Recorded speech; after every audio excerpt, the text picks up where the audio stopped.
ನಮಸ್ಕಾರ ವೀಕ್ಷಕರೇ, RK22 news Kannada ವಾಹಿನಿಗೆ ತಮಗೆಲ್ಲ ಸ್ವಾಗತ. ನಾನು ನಾಗವೇಣಿ. ಕರ್ನಾಟಕ ಸರ್ಕಾರ ತಾಲೂಕಾ ಆಡಳಿತ 75ನೇ ಗಣರಾಜ್ಯೋತ್ಸವ ದಿನಾಚರಣೆ 2024ರ ಕಾರ್ಯಕ್ರಮದಲ್ಲಿ ತಹಶೀಲ್ದಾರರಾದ ಶ್ರೀಮತಿ ಮಂಜುಳಾ ನಾಯಕ್ ಹಾಗೂ ಸಿಪಿಐ ಮಂಜುನಾಥ ಬಸಾಪುರೆ ಇವರು ಹುಕ್ಕೇರಿಯ RK22 ನ್ಯೂಸ್ ಕನ್ನಡ ವಾಹಿನಿಯ ಹುಕ್ಕೇರಿ ತಾಲೂಕಿನ ವರದಿಗಾರರಾದ ರವಿ ತೇರಣಿ ಇವರನ್ನು ಉತ್ತಮ ಕೆಲಸ ಮಾಡಿದ್ದಕ್ಕಾಗಿ ಅಭಿನಂದನಾ ಪ್ರಮಾಣ ಪತ್ರ ಕೊಟ್ಟು ಗೌರವಿಸಿದರು. ನಂತರ ಕರ್ನಾಟಕ ಕಾರ್ಯನಿರತ ಪತ್ರಕರ್ತರ ಧ್ವನಿ ಸಂಘಟನೆಯ ಹುಕ್ಕೇರಿ ಕಚೇರಿಯಲ್ಲಿ ಎಲ್ಲ ಕಾರ್ಯಕರ್ತರ ಸಮ್ಮುಖದಲ್ಲಿ ಶ್ರೀ ರವಿ ತೇರಣಿ ಇವರಿಗೆ ಸತ್ಕಾರ ಮಾಡಲಾಯಿತು. ಇದೇ ಸಂದರ್ಭದಲ್ಲಿ ಬೆಳಗಾವಿ ಜಿಲ್ಲಾ ಅಧ್ಯಕ್ಷರಾದ ರವಿ ಬಿ ಕಾಂಬ್ಳೆ ಇವರ ಸಮ್ಮುಖದಲ್ಲಿ ಸಲೀಂ ಮುಲ್ಲಾ ಇವರನ್ನು ಬೆಳಗಾವಿ ಜಿಲ್ಲಾ ಸಂಘಟನಾ ಕಾರ್ಯದರ್ಶಿಯಾಗಿ ಆಯ್ಕೆ ಮಾಡಲಾಗಿತ್ತು. ವರದಿ ರಾಹುಲ್ ತಳವಾರ್, RK22 ನ್ಯೂಸ್ ಕನ್ನಡ, ಹುಕ್ಕೇರಿ. 75ನೇ ಗಣರಾಜ್ಯೋತ್ಸವಕ್ಕೆ ಎಲ್ಲರಿಗೂ ಹಾರ್ದಿಕ ಶುಭಾಶಯಗಳನ್ನು ಹೇಳುತ್ತಾ, ಇವತ್ತಿನ ಈ ಒಂದು ಕಾರ್ಯಕ್ರಮದಲ್ಲಿ ರವಿ ತೇರಣಿ ಅವರಿಗೆ ಸನ್ಮಾನ ಮಾಡ್ತಾ ಇದ್ದೀವಿ. ಏನಂತಂದ್ರೆ, ಕರ್ನಾಟಕ ಸರ್ಕಾರ ತಾಲೂಕು ಆಡಳಿತ ಹುಕ್ಕೇರಿ ತಾಲೂಕು ದಂಡಾಧಿಕಾರಿಗಳ ವತಿಯಿಂದ ಗಣರಾಜ್ಯೋತ್ಸವದ ದಿನಾಚರಣೆ ಅಂಗವಾಗಿ ಕುಮಾರ್ ರವಿ ತೇರಣಿ RK22 ನ್ಯೂಸ್ ಕನ್ನಡ ಈ ಒಂದು ದೃಶ್ಯ ಮಾಧ್ಯಮದಲ್ಲಿ ಉತ್ತಮವಾಗಿ ಕೆಲಸ ಮಾಡಿ, ಏನಂತಂದ್ರೆ ಚೆನ್ನಾಗಿ ಉತ್ತಮವಾಗಿ ಕೆಲಸ ಮಾಡಿ ಒಳ್ಳೆಯ ಸುದ್ದಿಗಳನ್ನು ಹಾಕಿ ತಾಲೂಕಿನಲ್ಲಿರ್ತಕ್ಕಂಥ ಭ್ರಷ್ಟಾಚಾರವನ್ನು ತಡೆಗಟ್ಟುವಲ್ಲಿ ಮುಂದಾಗಿದ್ದರೆ ಅನ್ನುವಂಥ ಕುರಿತಾಗಿ ತಾಲೂಕು ದಂಡಾಧಿಕಾರಿಗಳು ಹಾಗೂ ರಾಷ್ಟ್ರೀಯ ಹಬ್ಬಗಳ ಆಚರಣೆ ಸಮಿತಿಯವರು ಪ್ರಶಸ್ತಿ ಪ್ರದಾನವನ್ನು ಇವತ್ತು SK ಮೈದಾನದಲ್ಲಿ ಅವರಿಗೆ ಪ್ರಶಸ್ತಿ ನೀಡಲಾಗಿದೆ. ಈ ಒಂದು ಗಣರಾಜ್ಯೋತ್ಸವದ ಅಂಗವಾಗಿ ಅಂದರೆ RK22 ನ್ಯೂಸ್ ಎನ್ನುವಂಥ ಒಂದು ದೃಶ್ಯ ಮಾಧ್ಯಮದ ಜೊತೆಗೆ ರವಿ ಕಾಂಬ್ಳೆ ಸಂಪಾದಕ ನೇತೃತ್ವದಲ್ಲಿ ವಿಶೇಷವಾಗಿ ಜಿಲ್ಲಾದ್ಯಂತ ವರದಿಗಳನ್ನು ಮಾಡಿ, ರಾಜ್ಯಾದ್ಯಂತ ವರದಿಗಳನ್ನು ಮಾಡಿ, ಮಾಧ್ಯಮ ದೃಶ್ಯಗಳಲ್ಲಿ ಕಾಣತಕ್ಕಂಥ ಭ್ರಷ್ಟಾಚಾರ ತಡೆಗಳ ಮೂಲಕ ಈ ಒಂದು ಭ್ರಷ್ಟಾಚಾರ ಹೋಗಲಾಡಿಸುವ ಮೂಲಕ ಒಂದು ಈ ದೃಶ್ಯ ಮಾಧ್ಯಮ ಒಳ್ಳೆ ಕೆಲಸ ಮಾಡ್ತಾ ಇದೆ ಅನ್ನುವಂಥ ಒಂದು ತಾಲೂಕು ದಂಡಾಧಿಕಾರಿಗಳು ಕೂಡ ಈ ಒಂದು ವಿಶೇಷವಾಗಿ ಅವರನ್ನು ಆಯ್ಕೆ ಮಾಡಿದ್ದಾರೆ.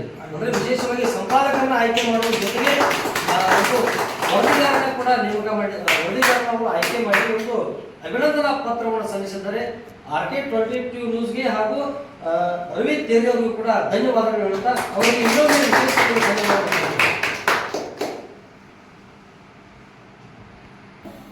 ವಿಶೇಷವಾಗಿ ಏನಂತಂದ್ರೆ, ಇವತ್ತು ಗಣರಾಜ್ಯೋತ್ಸವ ನಿಮಿತ್ತ ಕಾರ್ಯನಿರತ ಪತ್ರಕರ್ತರ ಧ್ವನಿ ಸಂಘಟನೆ ಈಗಾಗಲೇ ರಾಜ್ಯದಲ್ಲಿ ಬಹಳಷ್ಟು ಕೆಲಸ ಮಾಡ್ತಾ ಇದೆ. ಜೊತೆಗೆ ಒಳ್ಳೆಯ ಸುದ್ದಿಗಳನ್ನು ಹಾಕುತ್ತಾ ಭ್ರಷ್ಟರನ್ನ ತಡೆಗಟ್ಟುವಲ್ಲಿ ಆ ಒಂದು ದೃಶ್ಯ ಮಾಧ್ಯಮ ಮುಂದೆ ಹೋಗ್ತಾ ಇದೆ. ಹೀಗಾಗಿ ಅನೇಕ ಸಂಘಟನೆಗಳು ಕೂಡ ಅವರ ಜೊತೆಗೆ ಕೈ ಜೋಡಿಸ್ತಾ ಇದೆ. ಈಗಾಗಲೇ ಸಲೀಂ ಮುಲ್ಲಾ ಅವರು ಕೂಡ ಹುಕ್ಕೇರಿ ತಾಲೂಕಿನಲ್ಲಿ ಹಾಗೂ ಬೆಳಗಾವಿ ಜಿಲ್ಲಾದ್ಯಂತ ಕರ್ನಾಟಕ ರಾಜ್ಯ ರೈತ ಸಂಘದ ಒಂದು ಸದಸ್ಯರಾಗಿ, ಅಧ್ಯಕ್ಷರಾಗಿ ಸಾಕಷ್ಟು ಕೆಲಸಗಳನ್ನು ಮಾಡಿದ್ದಾರೆ.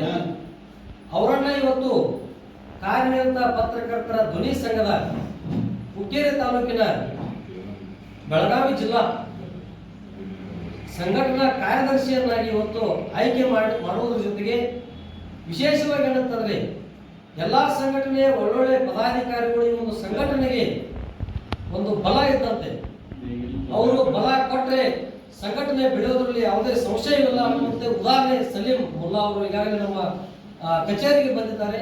ಅವರನ್ನು ಕೂಡ ನಮ್ಮ ಕಾರ್ಯನಿರತ ಪತ್ರಕರ್ತರ ಸಂಘದ ಧ್ವನಿ ಸಂಘಟನೆಯ ಅಧ್ಯಕ್ಷರಾಗಿರ್ತಕ್ಕಂಥ ರವಿ ಕಾಂಬ್ಳೆ ಅವರನ್ನ ಬೆಳಗಾವಿ ಜಿಲ್ಲಾ ಸಂಘಟನೆ ಕಾರ್ಯದರ್ಶಿಯನ್ನಾಗಿ ನೇಮಕ ಮಾಡಿದ್ದಾರೆ.